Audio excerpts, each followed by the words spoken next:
Welcome to Screen Blast Repeat. Today we'll look at the best album tracks from one of the most influential bands of the last 45 years who managed to conquer the mainstream on their own terms.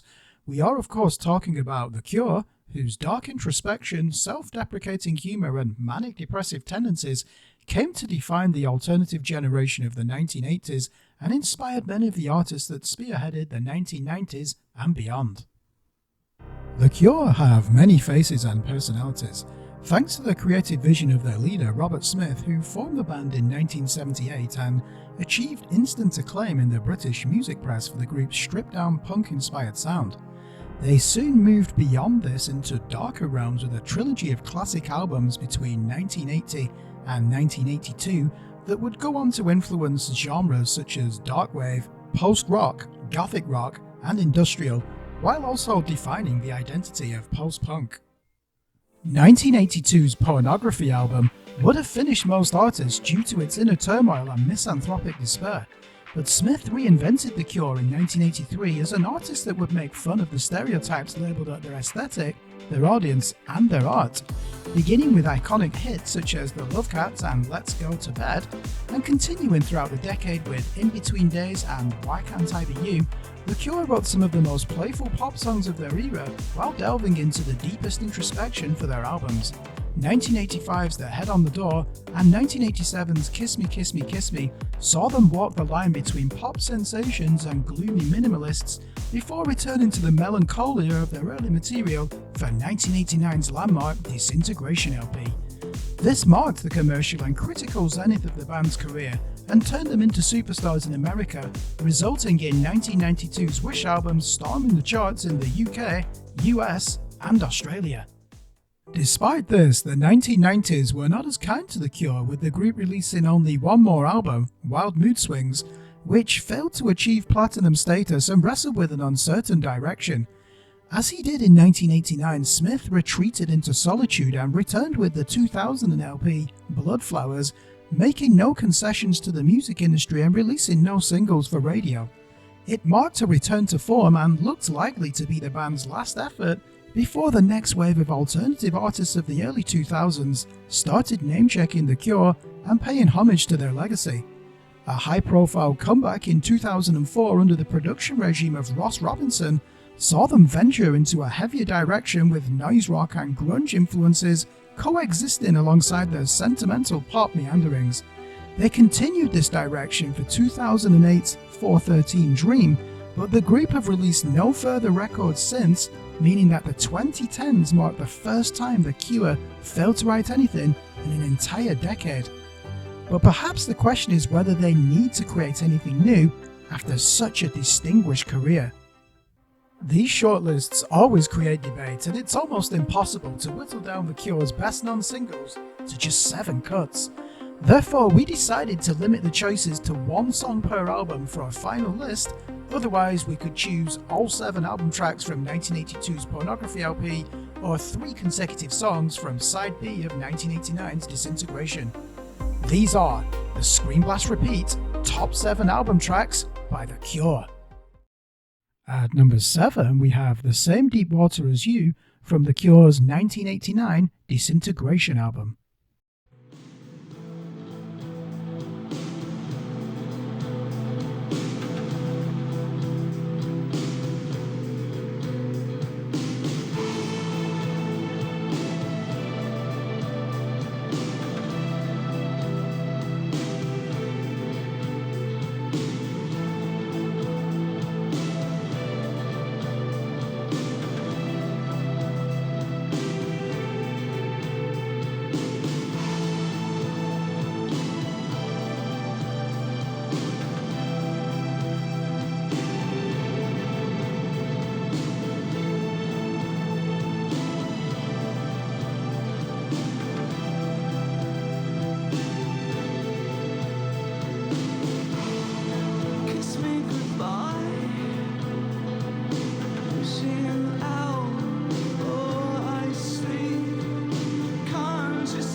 do we start on The Cure's best-selling and most iconic album that secured them superstar status in America and placed them at the top of the alternative music hierarchy?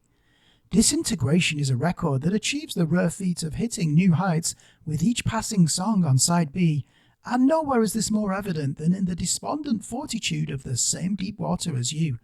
Clocking in at 9 minutes and 22 seconds, this pensive meditation on growing old in a shallow world that wears down the strongest of loving relationships starts with a rumble of thunderous clouds and windswept rain and builds into a solemn rhythm of 100 beats per minute with no chorus or change of key for the entirety of its existence.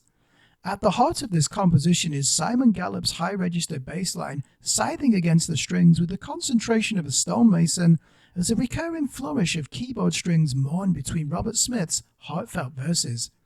"Can't you see I try? Swimming the same deep water as you is hard," laments The Cure's frontman in an aching lullaby voice that threatens to sever its notes from their tuneful sorrows. It's a rarity in the band's live set today, but many fans would welcome its return. At number 6, we have If Only Tonight We Could Sleep from the 1987 album Kiss Me, Kiss Me, Kiss Me.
The Cure's 1987 double album is a desert island disc for the loyal fanbase and an acclaimed opus in mainstream circles.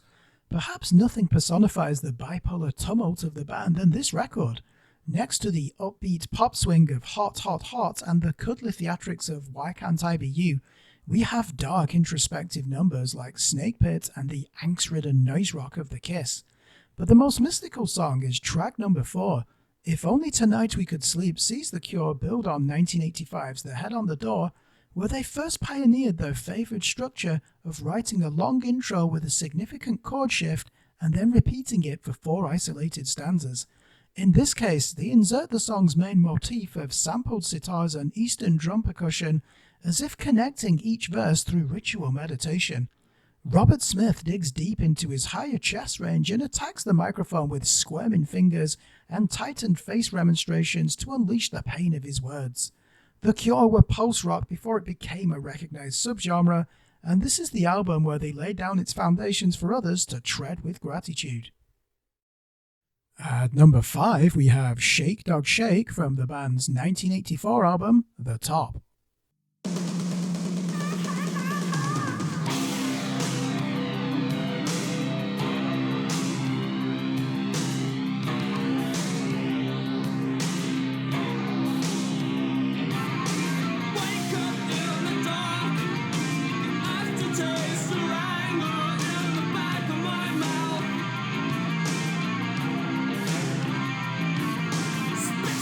On the wall,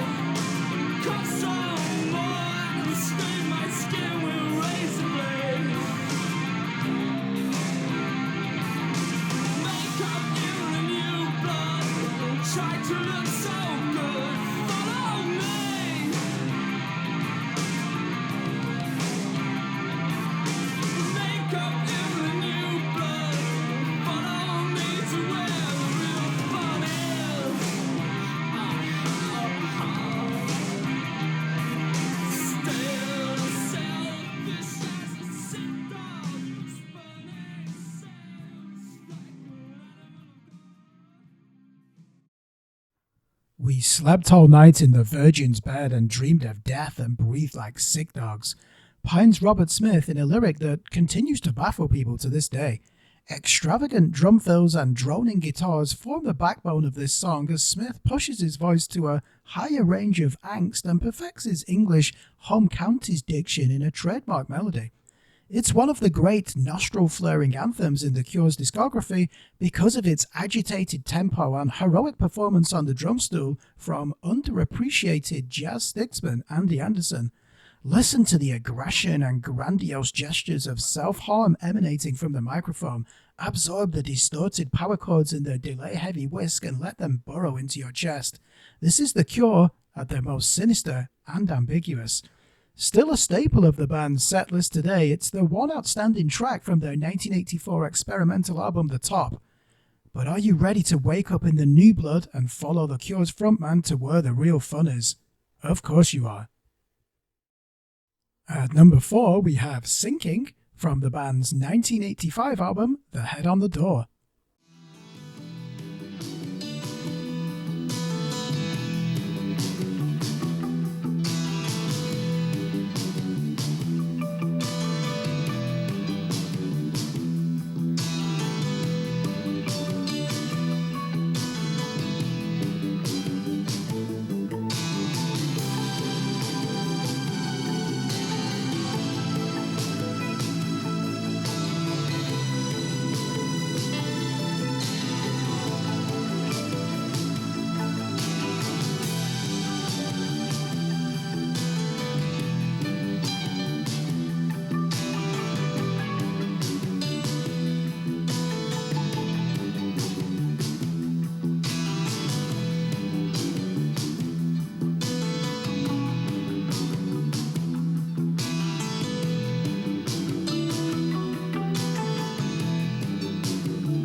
Is Robert Smith the realist Peter Pan of alternative music who cannot stand the idea of growing old? You'll see him refer to his early 20s as a second adolescence of self-discovery and self-destruction. I am slowing down as the years go by. I am sinking. So I trick myself like everybody else, he declares in a sorrowful voice in this heartfelt piece of melancholy rock. Bassist Simon Gallup uses his plectrum to play a sliding groove in E minor as sparse piano sprinkles and a steady mid-tempo snare hold everything together like string. It's the first time we hear The Cure use keyboard string arrangements as the main melodic pulse in a song, but the despondent echo effects in Smith's voice and naked honesty of his lyrics are what make you take a step back from your own life for a moment of self-reflection. Look no further if you want an example of how the listener can share an epiphany with the artist. Coming in at number 3 is the song Want from The Cure's 1996 album Wild Mood Swings.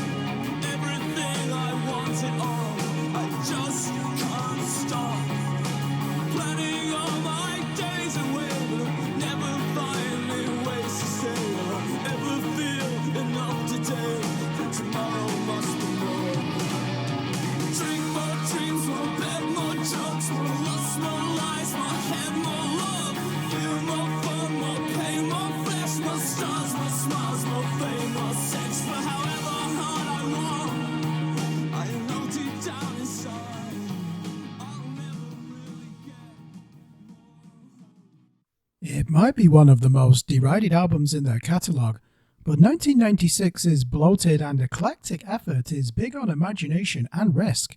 You could argue that some of their most underrated tracks come from this LP.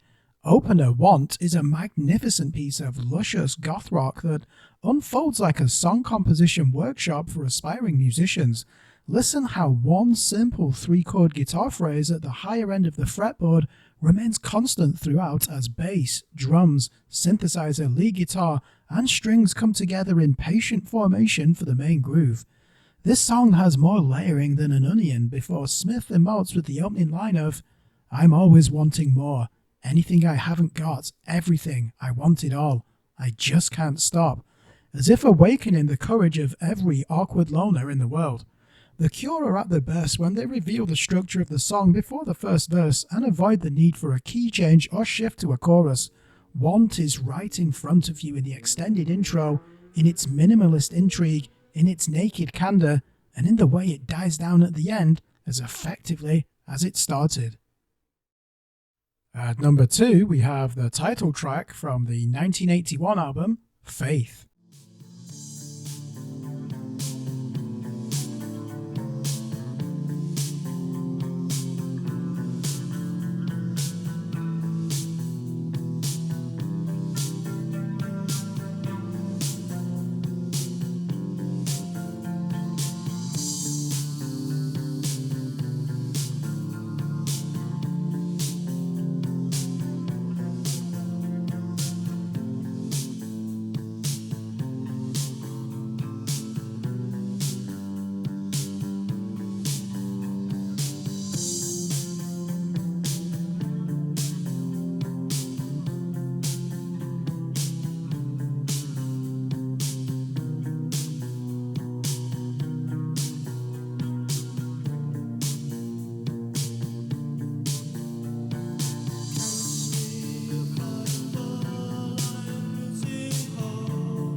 Robert Smith won't deny that Joy Division had a profound impact on the Cure's music, and this bass-driven title track from album number 3 could grace any of the 2 albums from Manchester's finest.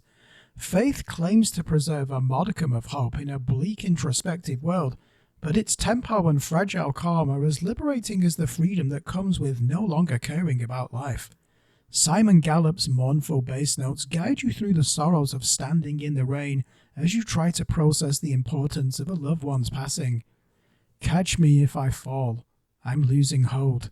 I can't just carry on this way," discloses Smith in a voice that can no longer hear its echoes. His guitar does little more than accent the therapeutic bass lines with single-note delay effects as he raises the levels of human despondency with each verse.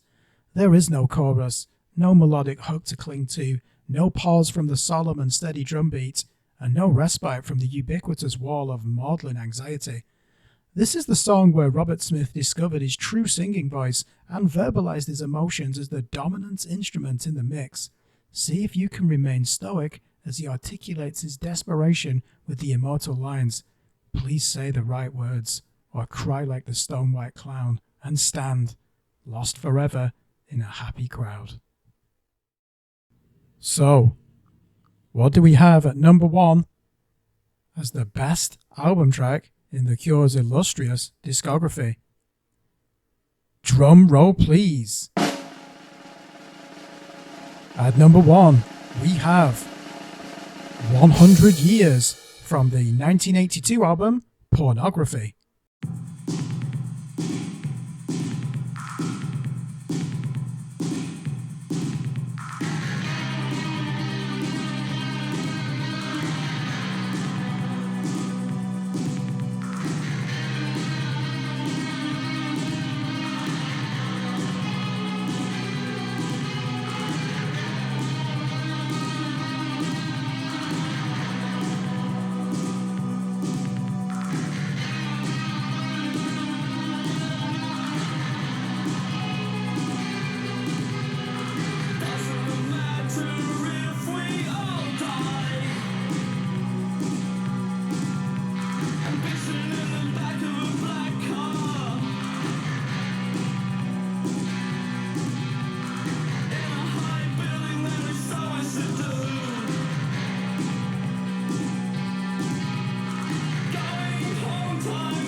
Cure's 1982 album nearly killed the band, literally.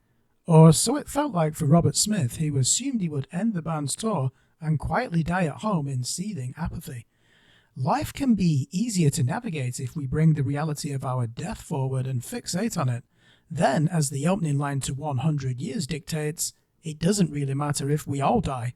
Once you accept that no love can save you, that you are incapable of love, and that human civilization is a sham, you end up in the headspace of lyrics like, "In a high building there is so much to do," and "I'm just a piece of new meat in a clean room." Underneath this dangerous misanthropy is a disgust that the bloodshed of the 20th century, always carried out in the name of enlightened ideas and often repeated with improved cruelty. The thump of the programmed drum machine and distorted bass incursions would be considered industrial today, just as Smith's ugly guitar slashes would not be out of place on a post-metal or noise rock album. But the centerpiece of the human suffering finds its musical expression in the agonizing pitch-bend riff in between the writhing verses. This wails like a traumatized war victim, replaying a classic motif in his head that's shorn of all melody and repurposed as the air raid siren that haunts his dreams. 100 years of blood, crimson, the ribbon tightens around my throat. I open my mouth, but my head bursts open. A sound like a tiger thrashing in the water, rages Smith in a disturbing death fantasy. The man who hugged furry cats and tossed beach balls around a year later in the video to Let's Go to Bed did well to extricate himself from this bleak hole of misery, and the pop world should be grateful that he did. So, what do you think of this list? Which classic album tracks did we overlook when compiling our top 7? Why are there no songs from 17 Seconds or Bloodflowers on this list? How could we leave out more upbeat songs like The Blood and How Beautiful You Are? Why did we ignore the debut Three Imaginary Boys album from 1979? Let's address some of these questions in our 7 honorable mentions. These are In Your House from the 1980 album 17 Seconds, All Cats Are Grey from the 1981 album Faith, The Figurehead from the 1982 album Pornography, The Baby Screams from the 1985 album The Head on the Door, Prayers for Rain from the 1989 album Disintegration, Open from the 1992 album Wish, and Watching Me Fall from the 2000 album Bloodflowers. Thanks for watching. Remember to like and subscribe to our YouTube channel, follow us on Facebook, and more importantly, please visit our website at www.screenblastrepeat.com for the latest album and EP reviews from established, up-and-coming and unsigned artists in the worlds of experimental, extreme metal, prog, and dark alternative.